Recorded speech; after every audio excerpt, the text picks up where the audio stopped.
Allez, retour sur le plateau du temps de parole avec Sarah Moussoun. Sarah, on a vu sur cette première partie les raisons de votre mise en stand-by, on va le dire comme ça. Juste avant de parler de votre bilan, parce que c'est important, il faut qu'on en parle. Arrêtez comme ça, j'allais dire en plein milieu, au moment même où Mayotte a le plus besoin d'expérience. Est-ce que le risque de ne jamais revenir n'existe pas? Ah bah écoutez, dans toute aventure, il y a des risques, hein. Partir, Donc c'est toujours mourir un petit peu? c'est toujours mourir un tout petit peu, et c'est pour ça que je dis que peut-être en faisant ce bilan, et par rapport au bilan qui se fera d'ici 6 ans, peut-être que la population en verra autre chose, en verra autrement. Alors, on va rentrer dans le vif du sujet avec ce bilan. Conseil général du côté de Dembéni, souvent dans l'opposition, un petit peu dans une majorité où on vous a un petit peu écarté également, et pourtant vous avez réussi à faire des choses du côté de Dembéni. On a fait des petits calculs, c'est pas loin de 10 millions d'euros que vous avez amené à ce canton, mais avec l'État uniquement. Tout à fait, Patrick. Ben, si tu veux, je pourrais peut-être faire Bien sûr. une petite rétrospective, parce Oui. que j'ai été élue effectivement dans le canton de Dembéni en 2008. Et vous avez vu que de 2008-2011, j'ai fait partie d'un groupe d'opposition. C'était à l'époque de la mandature présidence d'Ouchna. Ça a été un travail très dur, dur labeur. Mais ça ne m'a pas empêché de dire qu'effectivement j'ai pu défendre certains dossiers. Et le plus beau dossier que j'ai pu défendre dans cette mandature de l'opposition, c'était l'achat du terrain à Dembéni pour la construction de notre beau lycée à Tsararano. C'est 4 hectares de terrain. C'est un terrain payé par des fonds du département. Ça n'a pas été facile pour acheter ce terrain, Ouais. parce que c'était un terrain privé. Il y avait un risque d'une procédure d'expropriation, et qui dit expropriation dit une procédure très longue. Donc il a fallu que je puisse négocier avec la personne, le propriétaire du terrain, avoir les fonds au niveau du conseil général, et ça a été fait dans des délais très très raisonnables.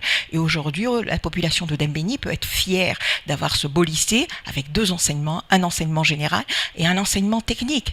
Et aujourd'hui, qui va sortir de terre, elle est en pleine construction, l'internat, parce que c'était quand même essentiel. Ouais. Lorsque vous venez des 4 coins de l'île, avec un manque d'internat dans une commune de plus de 10 000 habitants comme Dembéni, ce n'était pas raisonnable. Donc aujourd'hui, avec les services de l'État, on a pu voir cette nécessité de mettre en place un internat. Au début, c'était réfléchi pour un internat de filles, mais on s'est dit qu'il y a beaucoup de jeunes hommes qui habitent dans les 4 coins, Bien qui sûr. viennent Bien très sûr. loin, très tôt le matin, c'était pas évident. Et bien, il y a une part qui sera réservée aux jeunes garçons. Et après ce financement du département, il y a eu d'autres financements. Je préfère parler tout de suite des financements, parce qu'il ne faut pas non plus cracher dans la soupe. Oui. Il y a eu le financement du marché de Tsararano. Un premier Oui. rapport, Oui. j'en reviendrai. Le marché de Tsararano, je vais vous dire le chiffre, le conseil général a versé à la commune de Dembéni, en tant que maître d'ouvrage, 1 495 208 euros, Ce marché qui est complètement à l'abandon aujourd'hui. qui n'est pratiquement pas l'abandon, qui peut bientôt être livré. Je vous dirai, parce qu'il manquait un complément de financement, et je vous dirai qui a complété.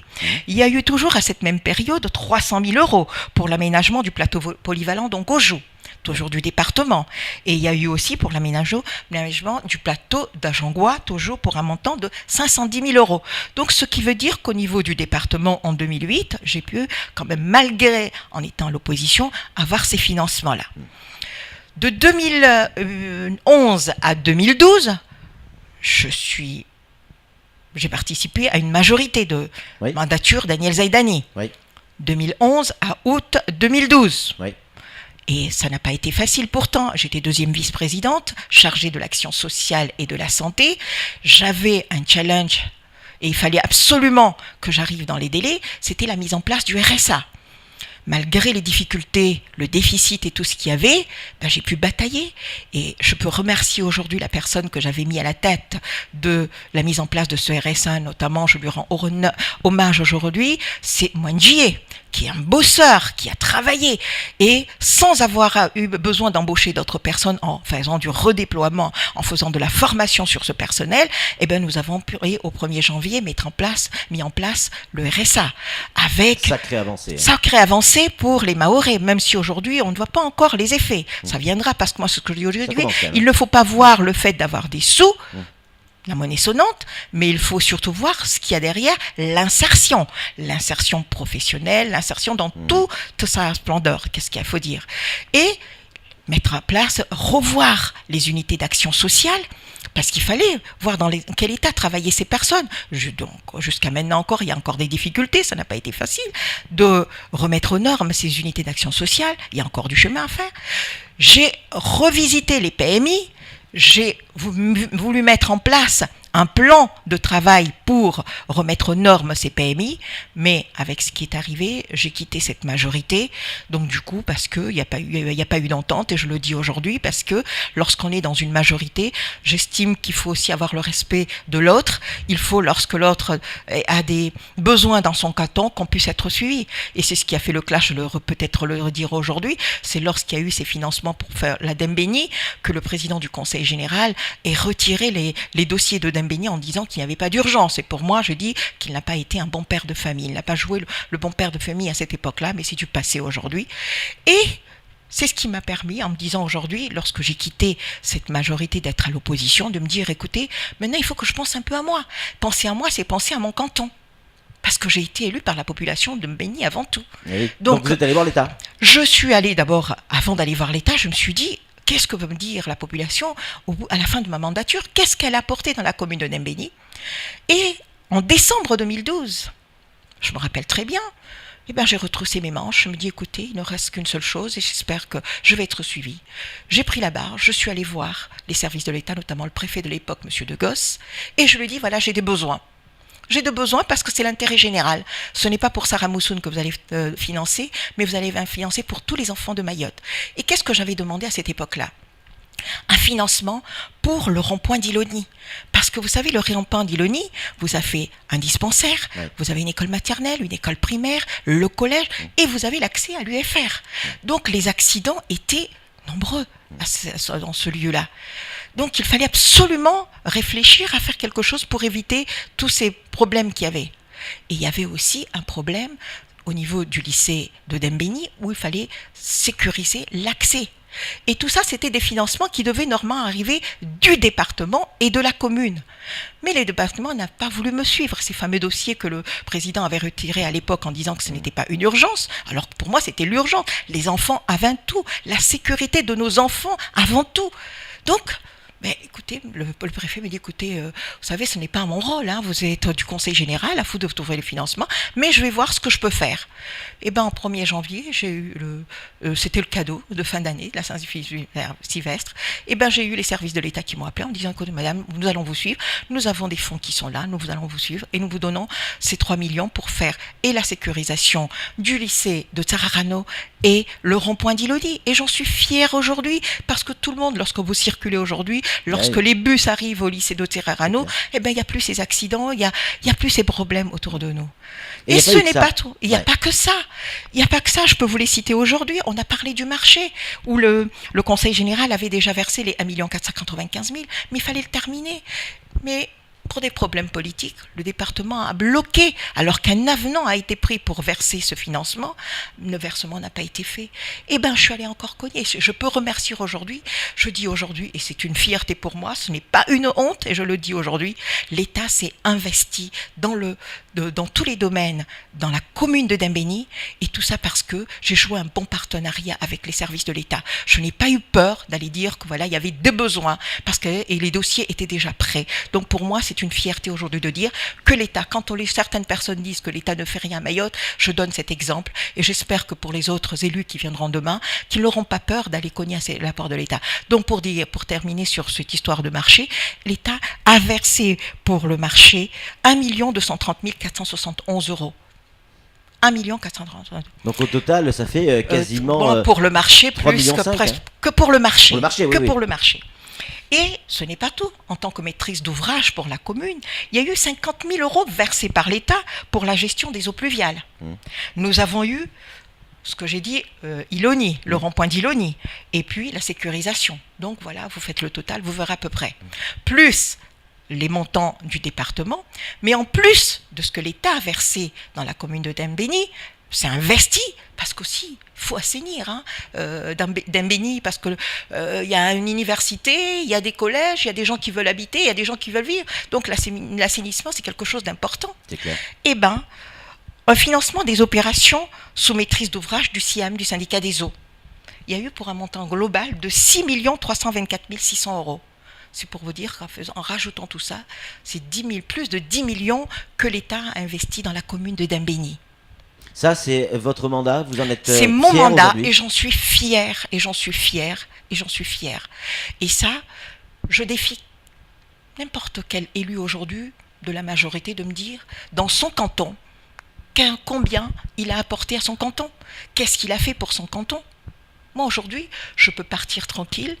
Et c'est à la population de Dembéni demain de juger, de dire effectivement, dans 6 ans, est-ce qu'on a besoin de cette personne? Ou est-ce qu'effectivement, on compte sur des personnes qui vont travailler et qui vont continuer ce travail? Parce qu'il y a encore du travail, parce qu'il y a un autre projet. Sarah, ça veut dire qu'aujourd'hui, on peut être plus efficace pour son canton sans pour autant attendre énormément du Conseil général. Mais bien en sûr, allant travailler avec l'État et l'Europe, on peut obtenir beaucoup plus. Tout à fait, et c'est ce qui m'a justement poussé à aller à cette formation à Bruxelles, parce que ça m'a permis, j'avais déjà fait une première formation à Paris, et cette formation à Bruxelles a complété cette formation à Paris, parce que c'était nécessaire, cette première formation, parce que c'était très technique, le montage de dossiers, comment chercher ses financements.